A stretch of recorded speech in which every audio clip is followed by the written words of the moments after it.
नमस्कार, मैं अनुज कुमार। आप देख रहे हैं जनपद। इस वक्त आपके सामने हाजिर हूं एक बड़ी खबर को लेकर। बात किया जाए बहुजन समाज पार्टी की, तो बहुजन समाज पार्टी आज के दिन बहुत ही ज्यादा एक्टिव नजर आ रही है। तमाम जो चीजें हैं बहुजन समाज पार्टी के अंदर लगातार हो रही हैं, और वो क्या चीजें हैं वो किसी से भी छुपी हुई नहीं है। बहुजन समाज पार्टी बड़े बड़े फैसले कर रही है, और ऐसा नहीं है कि बहुजन समाज पार्टी पहली बार इतने बड़े बड़े फैसले ले रही है। बहुजन समाज पार्टी का इतिहास रहा है, उसने परिणामों की चिंता किए बिना बड़े बड़े फैसले किए हैं। और जिस तरीके से बात किया जाए, कुंवर दानिश अली को पार्टी से बाहर का रास्ता दिखाया गया, और उसके बाद जिस तरीके से बात किया जाए, ऑल इंडिया बीएसपी की एक बड़ी बैठक बुलाई गई और लखनऊ के अंदर आकाश आनंद को बहुजन समाज पार्टी का उत्तराधिकारी घोषित किया गया। इसके बाद से ही लगातार बहुजन समाज पार्टी एक सुपर एक्टिव मोड में दिखाई दे रही है, और वो मोड कहीं ना कहीं बहुजन समाज पार्टी की जो तमाम रणनीतियां हैं वो लगातार आगामी चुनाव को लेकर जो तय की जा रही हैं, तमाम जो है कार्य लगातार बहुजन समाज पार्टी लोकसभा चुनाव को लेकर कर रही है। वहीं बात किया जाए आकाश आनंद की, तो आकाश आनंद जिस तरीके से बहुजन समाज पार्टी का उत्तराधिकारी घोषित किया जाता है, और इसके साथ ही साथ उन्हें 26 ऐसे राज्यों की कमान दी जाती है जिन राज्यों में बहुजन समाज पार्टी का जनाधार बहुत ही कम है। बात किया जाए उत्तर प्रदेश और उत्तराखंड की, तो ये दोनों प्रदेश की कमान जो है बहुजन समाज पार्टी की राष्ट्रीय अध्यक्ष मायावती जी के पास में है। आकाश आनंद को उन 26 राज्यों की कमान दी गई है जहां पर बहुजन समाज पार्टी का जनाधार बहुत ही कम है, और ये जिम्मेदारी आकाश आनंद को दी गई है कि बहुजन विचारधारा देश के कोने कोने तक पहुंचे और बहुजन समाज पार्टी की स्थिति मजबूत हो। यानी कि बात किया जाए आकाश आनंद का आने वाला सफर जो है वो इतना आसान नहीं है, वो संघर्षों और कांटों से भरा सफर है, क्योंकि जिन राज्यों में बहुजन समाज पार्टी का जनाधार उतना अच्छा नहीं है उन राज्यों की कमान दी गई है, और आकाश आनंद क्या कुछ इन राज्यों में करते हैं वो साबित करेगा कि आकाश आनंद इस मिशन के लिए कितना योग्य साबित होते हैं। बड़ी बात निकल कर आ रही है। इसी के साथ ही साथ जिस तरीके से बात किया जाए, बहुजन समाज पार्टी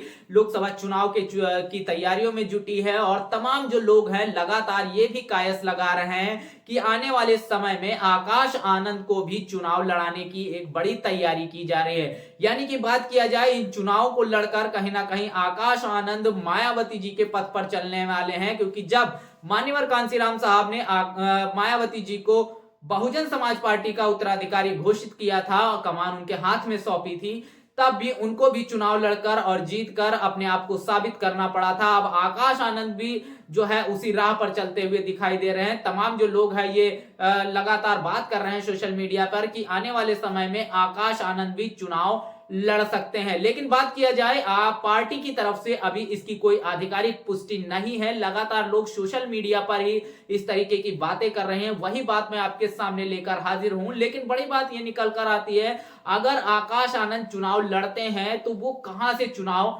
लड़ सकते हैं, वो कौन कौन सी सीटें होंगी जिन पर आकाश आनंद को चुनाव लड़ाया जा सकता है। बड़ी बात निकलकर सामने आ रही है। जिस तरीके से बात किया जाए बहुजन समाज पार्टी के हवाले से अगर बात किया जाए, तो एक सीट जो आती है बिजनौर की सीट, बहुत ही महत्वपूर्ण सीट जो है वो बहुजन समाज पार्टी के हवाले से रही। बहुजन समाज पार्टी ने हमेशा से यहां बेहतर प्रदर्शन किया है, और आज भी बिजनौर से मलूक नागर बहुजन समाज पार्टी के सांसद हैं। तो बिजनौर जो है वो बहुत अच्छी सीट है, जहां बहुजन समाज पार्टी के लिए एक मजबूत स्थिति में हमेशा बहुजन समाज पार्टी रही, अच्छा प्रदर्शन हमेशा से करती आ रही है। और वहीं अगर दूसरी सीट की बात किया जाए, तो अंबेडकर नगर की सीट जो है वो बहुजन समाज पार्टी के लिए एक महत्वपूर्ण सीट जो है, लेकिन वहां भी जिस तरीके से अभी स्थितियां जो हैं उतनी अच्छी नहीं है, क्योंकि तमाम जो चीजें वहां पर भी लगातार घटित हो रही हैं। तो आकाश आनंद का आगे का जो सफर है वो आसान नहीं होने वाला है, और आकाश आनंद की बड़ी जिम्मेदारी ये भी बन जाती है कि क्या कुछ वो इन राज्यों में, जिन राज्यों में बहुजन समाज पार्टी का जनाधार नहीं है, वो उस जनाधार को कितना आगे तक लेकर जाते हैं, बहुजन विचारधारा को कितना आगे तक लेकर जाते हैं, बहुजन समाज पार्टी का जो एक संगठन है उस संगठन को कितना मजबूत करते हैं। ये बहुत ही महत्वपूर्ण बात होगी। लेकिन आकाश आनंद के बारे में एक बात बता दिया जाए, जिस तरीके से बात किया जाए, आकाश आनंद ने संकल्प यात्रा निकाली, और संकल्प यात्रा में जिस तरीके से उन्होंने 3000 किलोमीटर की एक बड़ी जो है बात किया जाए दूरी तय की और पगयात्रा की, उस पगयात्रा से ये तो समझ में आता है कि आकाश आनंद के हौसले बहुत ज्यादा बुलंद हैं और यही बड़ी वजह है कि आकाश आनंद को उन राज्यों की कमान दी गई है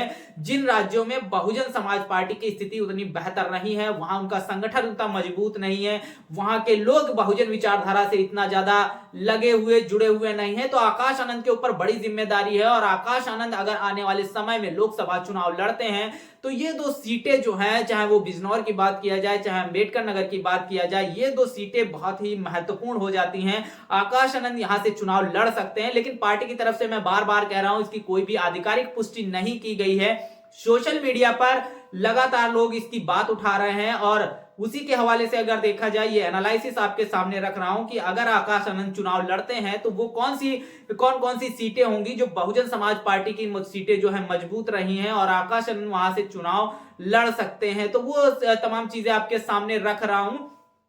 और आकाश आनंद की अगर बात किया जाए, आकाश आनंद ने बड़ा ट्वीट किया और उन्होंने युवाओं का समर्थन मांगा। उन्होंने कहा आपके साथ चलना चाहता हूं, आपके साथ काम करना चाहता हूं, इस तरीके की बड़ी बात की। और जिस तरीके से आकाश आनंद की जो प्रतिक्रिया आई उनके उत्तराधिकारी बनने के बाद में, वो बड़ी सराहनीय है। तमाम लोग जो है उसकी लगातार सराहना कर रहे हैं। भारत देश की तमाम आवाम जो है वो जो बहुजन समाज से संबंध रखते हैं वो लगातार जो है बीएसपी सुप्रीमो मायावती के इस फैसले से बहुत ज्यादा खुश नजर आ रहे हैं। पार्टी कार्यालय में जिस तरीके से हम वहां पर मौजूद थे, उस दिन भी पार्टी कार्यालय के भी जो तमाम जो नेता जो पदाधिकारी थे वो बहुत ज्यादा खुश थे, क्योंकि वो अपनी बातों को उस तरीके से बसपा सुप्रीमो के सामने नहीं रख पाते थे जिस तरीके से वो आकाश आनंद के सामने रख सकते हैं। वो सारी चीजें वो कर सकते हैं, इसलिए जो तमाम जो कार्यकर्ता पदाधिकारी थे वो बहुत ज्यादा खुश थे। हाँ, हालांकि इसके बावजूद अगर देखा जाए, तमाम जो विपक्ष के लोग हैं वो लगातार इस पर सवालिया निशान भी खड़े कर रहे हैं कि परिवारवाद या इस तरीके की तमाम जो चीजें वो लगातार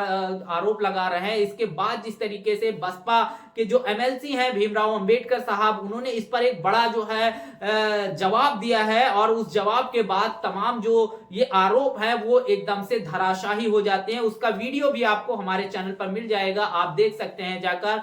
बड़ी बात निकलकर सामने ये आई, आकाश आनंद अगर चुनाव लड़ते हैं तो चुनाव लड़ने के लिए जिस तरीके से 2 जो सीटें बताई ये बहुत ज्यादा महत्वपूर्ण सीटें हैं। इन सीटों से अगर आकाश आनंद चुनाव लड़ सकते हैं, क्योंकि आने वाले समय में जो लोकसभा चुनाव होने वाला है और जिस तरीके से मायावती जी को जब प्रभार सौंपा गया था बसपा पार्टी का, तो वहीं पर आकाश आनंद को भी जिस तरीके से उत्तरदायित्व दिया गया है और उस उत्तरदायित्व के बाद आकाश आनंद की तमाम लोग लगातार जो है उम्मीदें लगा रहे हैं कि आकाश आनंद चुनाव लड़ सकते हैं। लेकिन बहुजन समाज पार्टी इसकी आधिकारिक पुष्टि अभी नहीं की है। बहुजन समाज पार्टी की तरफ से इस पर कोई भी बयान या कोई भी सुगबुगाहट नहीं है, लेकिन सोशल मीडिया पर लोग तमाम जो है बातें तरह तरह की बातें कर रहे हैं, बसपा पर आरोप लगा रहे हैं, बसपा पर के लिए खुश भी हैं, क्योंकि लोग ये भी कह रहे हैं कि इससे जो है तमाम युवा जो है वो कनेक्ट हो सकेगा। तमाम वो लोग जो बसपा सुप्रीमो तक अपनी बात नहीं पहुंचा सकते थे वो आकाश आनंद के माध्यम से अपनी बातों को बसपा सुप्रीमो तक पहुंचा सकते हैं। इसके साथ ही साथ गठबंधन के लिए जो लोग प्रयास करते थे उनका बसपा सुप्रीमो से मिलना इतना आसान नहीं था और आकाश आनंद से मिलना उनके लिए बहुत ही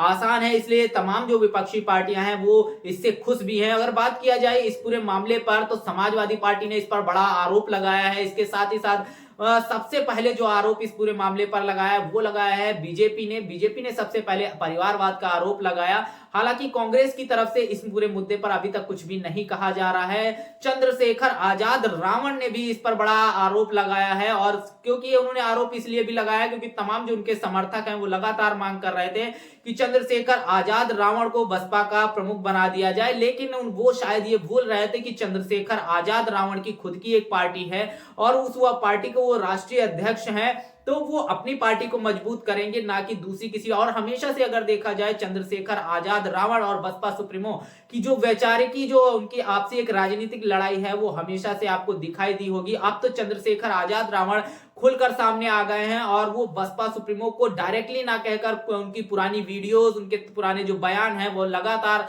पोस्ट करके ट्विटर ऐप पर डालकर जो है बसपा सुप्रीमो को टारगेट भी करते हुए नजर आ रहे हैं। उनके तमाम जो समर्थक हैं वो लगातार बसपा के बारे में बुरा भला कह रहे हैं। उनका जवाब जो है बसपा के तमाम जो चाहने वाले लोग हैं वो लगातार ट्विटर हैंडल पर देते हुए नजर आ रहे हैं। बहरहाल इस पूरे मुद्दे पर जो चीज निकल कर आई, आकाश आनंद अगर चुनाव लड़ सकते हैं तो चुनाव लड़ेंगे बिजनौर या अंबेडकर नगर से। ये 200 सीटें हैं बसपा के हवाले से, अगर देखा जाए बहुत ही महत्वपूर्ण सीटें हैं और इन सीटों पर आकाश आनंद चुनाव लड़ सकते हैं अगर वो चुनाव लड़ेंगे। फिर भी मैं आपको अंत में बता ही देता हूं कि बहुजन समाज पार्टी की तरफ से इस पर कोई भी आधिकारिक पुष्टि नहीं की गई। बहरहाल इस पूरे मुद्दे पर आपका क्या कहना है, कमेंट बॉक्स में अपनी प्रतिक्रिया जरूर दीजिएगा। बने रहिएगा जनपद के साथ, तब तक